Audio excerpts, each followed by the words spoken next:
So to introduce this session, we're predominantly talking to our beta testers to introduce what we're going to be doing over the next couple of months in regards to testing, and sort of highlight differences between what we've done before with cultivators and how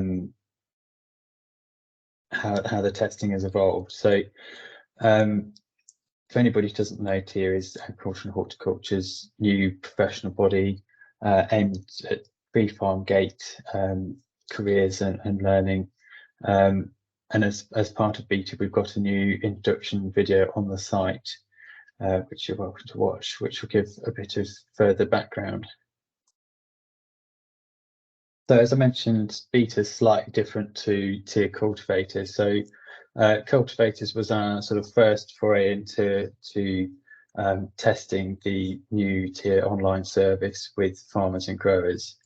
For that, we invited a select group, a carefully managed group, to look at the first iteration of the system and give feedback, and also tell us what they wanted from TIAH as a wider offering. So as part of that, we sort of gathered all of that feedback and developed beta, which is the sort of next stage, a wider release to still a managed group of people, but a larger group. But what we really want is to test the system under sort of real conditions with real people, as many devices as possible, to sort of collect a round of improvements ready for when we launch to the entire industry, and the numbers will then grow. So Luke's now going to just demo a couple of items that we've been working on and a couple of new features. So I'll stop sharing for a moment.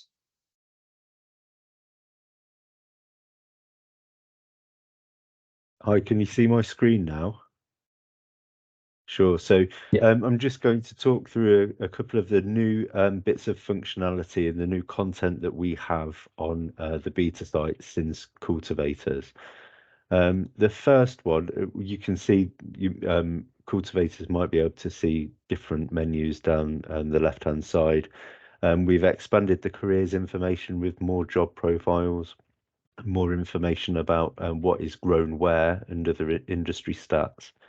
But under Learn and Develop, we've added the TIAH's capability framework, and we're really looking for feedback from farmers and growers about how you might use this, what sort of level of detail you want to see here. So there's a whole section about TIAH's capability framework available to you now, going down to the level of the competencies. If I just show you the journey, you can look at people competency statements and then link through without telling you too much. Obviously, we want feedback on whether the journeys work for you, but you can then fill out a capability profile, which is a self-assessment of how you see your skills for your role.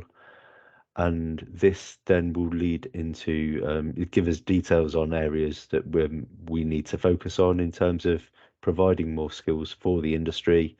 But similarly, you will then see recommendations on our online service for learning that might be more applicable to you based on how you've rated yourself. Alongside these recommendations, you can also access more learning resources, such as TIAH's Essential Skills.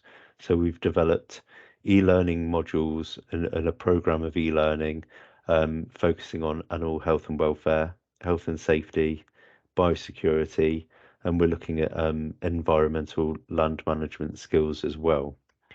And again, we want to have your feedback on what other e-learning you feel would benefit yourselves and the industry.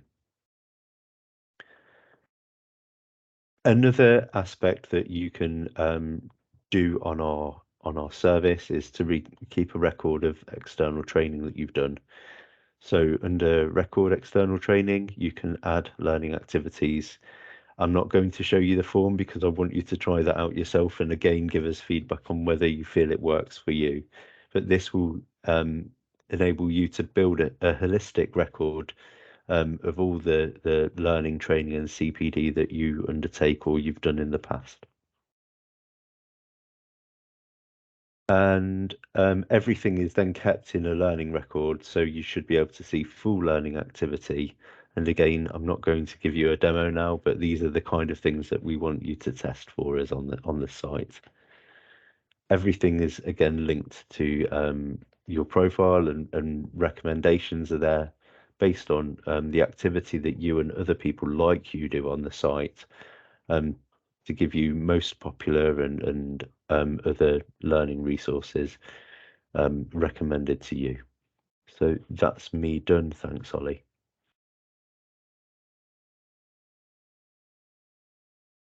Thanks, Luke. So question would be, how can you give feedback? So we've got a few options for talking to us in terms of collecting your feedback. So the first option, which is the easiest, is to give feedback directly on the site. So we've got a couple of forms that allow you to, which are available on every page, which allow you to open them up and provide direct feedback based on something you've just seen that you maybe like, dislike, or just have a comment on. We will be running a couple of sessions similar to this to introduce a couple of new features and topics. So we'll email an invite to a webinar where we can introduce a new idea to you, and then you can give feedback directly to us in the same way as we're doing today. And then something slightly new and slightly different that we're doing from cultivators. So we did run some one-to-one sessions with feedback directly from cultivators. What we're doing is running those in sort of compressed sessions once a week. So on a Thursday afternoon between 3:30 and 5:30, you'll be able to book a quick 15-minute slot with us.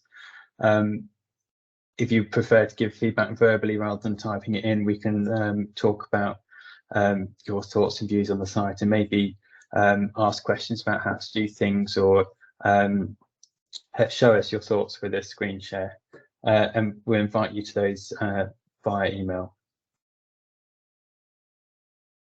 So just so that you know, for reference, these are little icons that you're looking for to share your feedback. So on part of the site, it's a little orange box with a speech bubble, and on the learning area, it's a sort of a box on the left-hand side. So I'll hand to Linda now just to chat through. Linda is our membership manager, so she's going to be in regular contact with you, and she'll let you know how we're communicating with you. Yeah, so through this phase of our testing, we want to obviously hear from you, but we also want to let you know what we're doing. So as Ollie's already shared, we will be doing regular emails to everyone who registers as a private beta user, and that will include the invites to some of the events that he's just talked through, including the surgeries and drop-in sessions. And we'll also be doing some surveys throughout. So you should be hearing from us, probably with, as he says, my name on it, really regularly.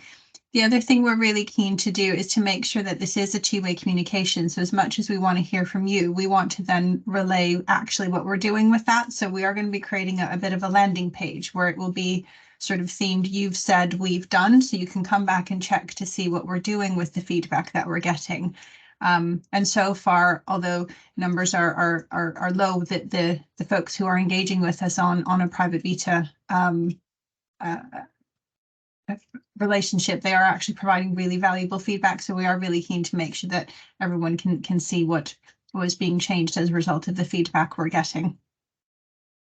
The other thing that I'm really keen to hear as well is these communications, just feedback on them in terms of the frequency of them, the language that we're using. So you know, be honest, give us thorough feedback. Do tell us what you're thinking if we're not using the right terminology, if the messages are too long, too short, not clear enough. We want to hear that as well. So it's not just what you see within the online services, it's the communications we're sending as well.